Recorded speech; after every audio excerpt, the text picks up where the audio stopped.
So now what we're going to do is we're going to keep working on this. We're going to do something in the loop, we're going to do something before and something after, and we're going to accomplish different things. So the first thing that we're going to accomplish is counting something, right? Counting the number of things that we are going to be looping through. Now in this case it's kind of silly, but just in general these are called counters. And so let's just say that we had, dot, dot, dot, dot, a whole bunch of these things, and we didn't exactly, we can look at this and say there are 6 of them, but that's not the point. The point is, if we have a loop, and in the loop we want to keep track of how many we've seen, well, you do this counting thing, okay? So the way it works is, you set a variable to 0, this is the top part. Normally this would be called count, but I'm going to use a bad non-mnemonic variable called zork, just so you don't get too used to it. So we so far, how many have we seen? Well, we've seen 0. And then we're going to go, thing is going to be 9, 41, 12. So thing is going to be the iteration variable. Each time through the loop, we're going to add 1 to zork. Increment is another word for this. Zork equals zork plus 1. We print out the thing we're looking at, and we print out the current value for zork. So the first time through 9, and then that's the first thing we saw. 41, the second. So, and each time this goes up by 1. It doesn't really matter what these things are, but then we run this many times, and when we're done, and we say, okay, loop is all done, right? There's the end of the block, and when it's all said and done, there were 6 things. Now again, 6 is kind of obvious. We could just look at it and know that there are 6. But this is a way to keep track of the number of times that a loop is executed. You set it to 0 at the place, you add 1 to it, and then you print it out at the end. At the beginning, before it starts, set it to 0, add 1 each time through, and then print out the count at the end. So that's counting. The next thing we're going to do is total up a series of values. So in this case, we're going to total them up. Makes a little more sense now. And we're going to have another variable, zork. I would probably call this total. During the loop, it'll be the running total, and at the end of the loop, it will be the total. And so total equals 0. Before, that's the running total of what we've seen. So now 9 comes out, and 0 plus 9 is 9. So the running total is 9, and 9 was what we looked at. Then 41 comes in, then we take 9 plus 41, the running total is 50, we read 41, go back up, 12 comes in, 50 plus 12 is 62, so that's our running total. Next time we get 3, 62 plus 3 is 65, so this line prints out. Then we get 74, so 65 plus 74, 65 plus 74 is 139, so that's the running total. We go and do the last one, 15. 139 plus 15 is 154. We print that out, and now it goes back up, but the for loop is done, so out we come. So at the end, when it's all said and done, this running total becomes the total, 154. So we know certainly when you print all this stuff out, right, you wouldn't print that out. But at the end, if you do this, and so the difference between the count and the total is instead of adding 1 here, you add the thing you're running that you're totaling up.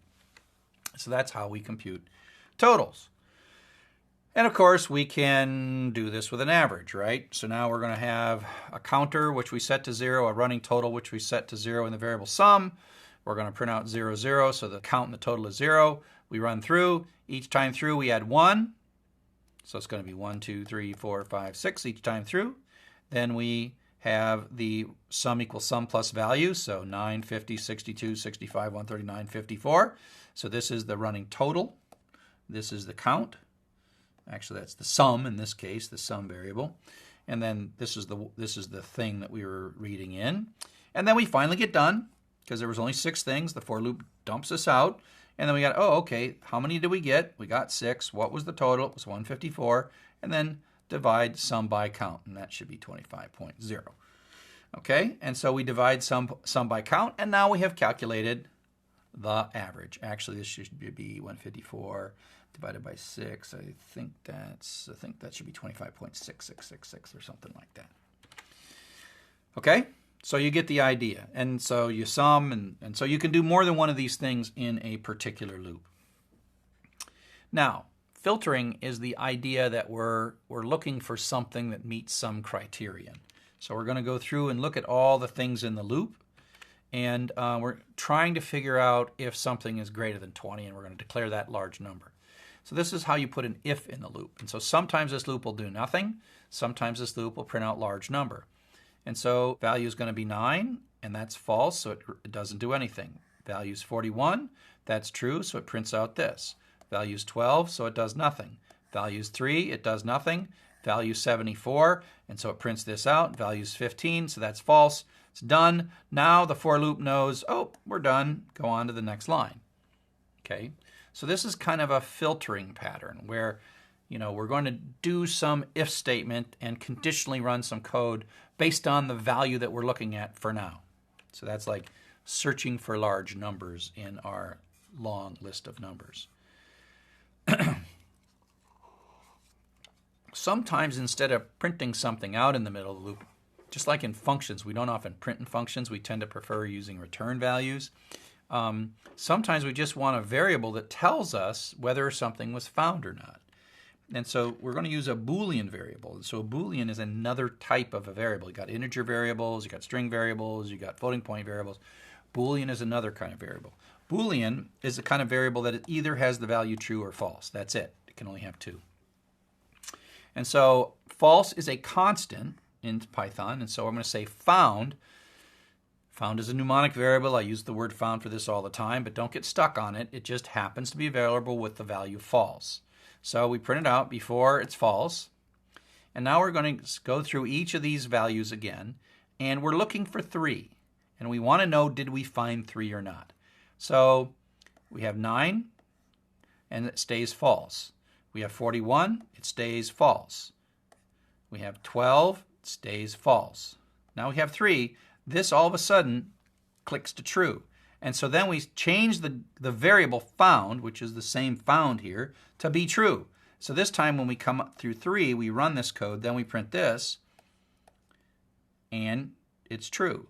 Now it's 74, this is false, but we've changed the variable for found, so it doesn't change back to false. So we run the rest of the loop, and when we're done, true. And so at some level, if you didn't print all this stuff out, before, after, that means we found a 3. There could be a million times that we ran this. And all we know when we're done is there was a 3 in there. So that's what's saying. Found starts out false, it loops and loops and loops and loops, and if it ever finds it, then found becomes true, and then we can detect at the bottom of the loop, yes, we found it. Yes, that happened. No matter how many numbers we looked at, one of them, at one point, at least one of them, was a 3. Now, if we were a little tricky, we would realize that we could put a break right here. Right there. Because once it's true, it's not going to go back to false, so we could stop. So we've done a bunch of different things, right? We found the largest, we searched for value, we did some sums, we did some averages, and now we're going to do the smallest value. And so just before we do the smallest value, let's review what we did for the largest value. Okay, and so we have this variable called largest so far that we set to -1, and then we print it out. It starts being -1. And then we're going to go through this loop, 9, and the largest so far is 9, and then we go 41, we like that one better, and then we like 12, we don't like that, we like 3, we don't like that, 74, we keep that, and then 15 doesn't make any difference, and then it pops out, and we get 74. That is the largest, not the largest so far, but the largest you would get. So the question is, what would we do to change this to make it search for the smallest value in the list? Now you can look. Humans are good at this. Like, hey, what's the smallest value? It's 3. Yeah, of course, you know that. No, we got to think like a computer. How are we going to find the smallest value in the list? What would we change here? What are some of the things you might change? Well, there's at least a couple things you would change, right? So the first thing you would do is let's just change this from a greater than sign to a less than sign. And let's just change the word large to small.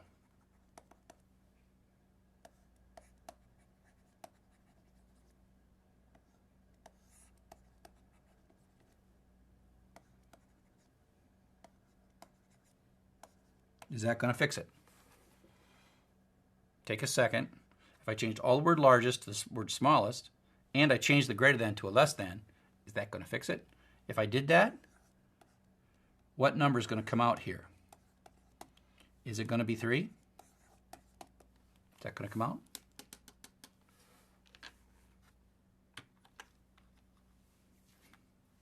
So, like, if I did this, is that going to make it better? Is it going to print 3? Obviously, if I'm staring at you, probably it's not going to. This was a trick question, right?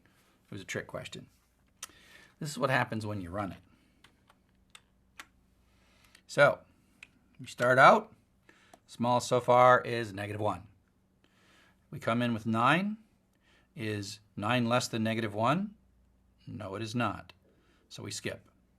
So the smallest we've seen so far is -1. We go back up. Is 41 less than -1? No, it is not. So we skip. So the smallest so far is -1. 12? No.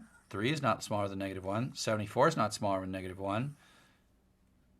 15 is not smaller than -1. So out we come, and the smallest we've seen so far is -1.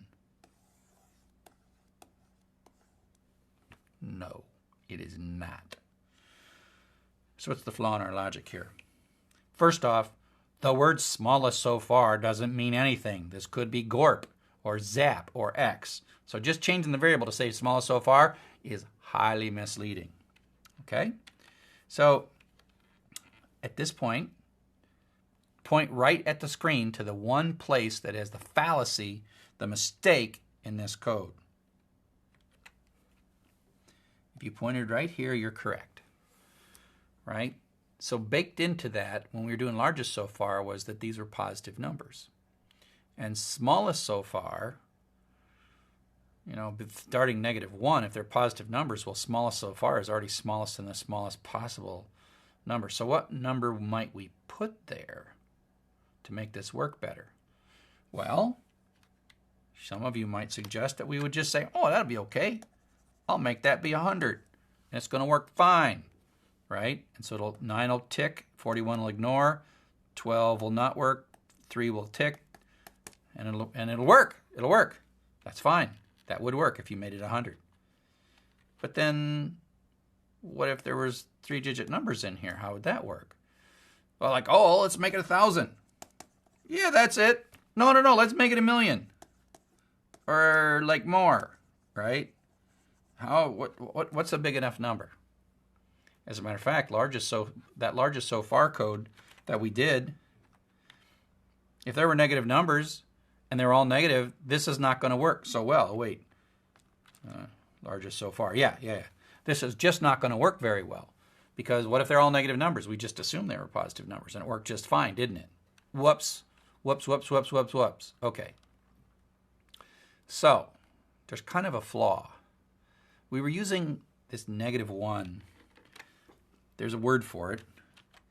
It's kind of like a flag value. It's not really the smallest number we've seen. It's like an indicator that we haven't seen any numbers. And we can't really pick a number for this. Frankly, either in the largest or the smallest. It's just not going to work. And so what are we going to do? Okay, so this is what we do. We have yet another type of variable. Remember, I had Boolean, true and false, integer, floating point. There's a variable called none type. None. And it only has one constant in it. So Booleans have true and false, integers have a whole bunch, and then floats have a whole bunch, and none types have one thing, none. We think of it as the absence of a value, the lack of a value, okay?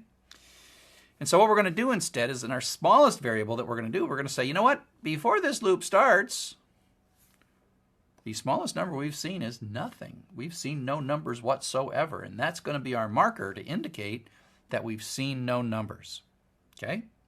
This is kind of like the found code, where we set found to be false, and then later we set found to be true. But we're going to use smallest equals none. None is a variable, a value that we can distinctly detect different than numbers, okay? So we can say, is the contents of smallest none? If smallest is none. Is like, it's more powerful than double equal sign. It means, is it exactly the same as? And so if we are asking, is smallest none, that's only true if we've got a none in there. If we put 17 in smallest is not none. So this is how it works.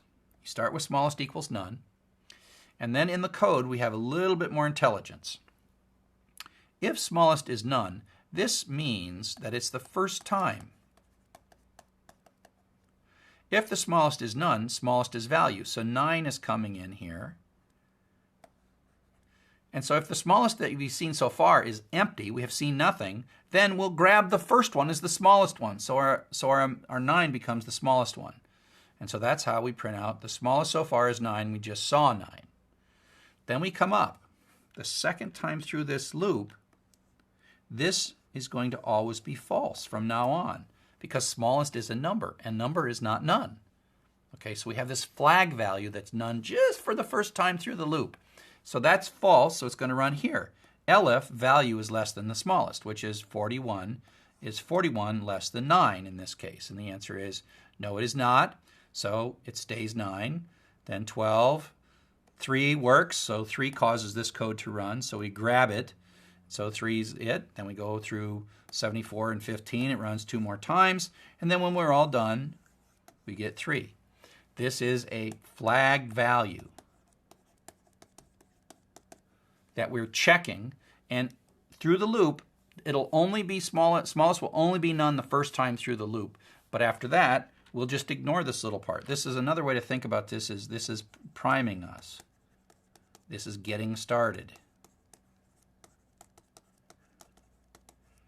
Okay, and this technique is a good way to do the largest and the smallest, to use this none, and then have a little bit of code that triggers the first time through the loop to get your sort of loop carried variable set up. Okay, so the is and is not operator, they're both operators. They're like is and is not are like less than or equal to or not equal to. They don't hurt their operands, and they return you a true or a false. Okay, so is none and is not is also a logical operator. And there are other times we use it. You shouldn't use is when you should be using double equals. Usually you're using them for true, false, or none. So that we don't overuse is, because is a really, really strong equality. So it's a stronger equality than double equals to. So the double equals is mathematically equal to with potential conversion. But is a stronger thing. And is not is the opposite of is. Okay, so in this chapter we've talked about some definite loops, some indefinite loops, break to get out of loops, continue to pop back up. Continue works in for loops as well as while loops. Iteration variables, how with while loops you construct them yourself, and in for loops for constructs them for you, and things like largest, smallest, counting, average, etc., etc., etc. So we looked at some loop idioms where you do something at the beginning, do something in the middle, and then you get the payoff at the end.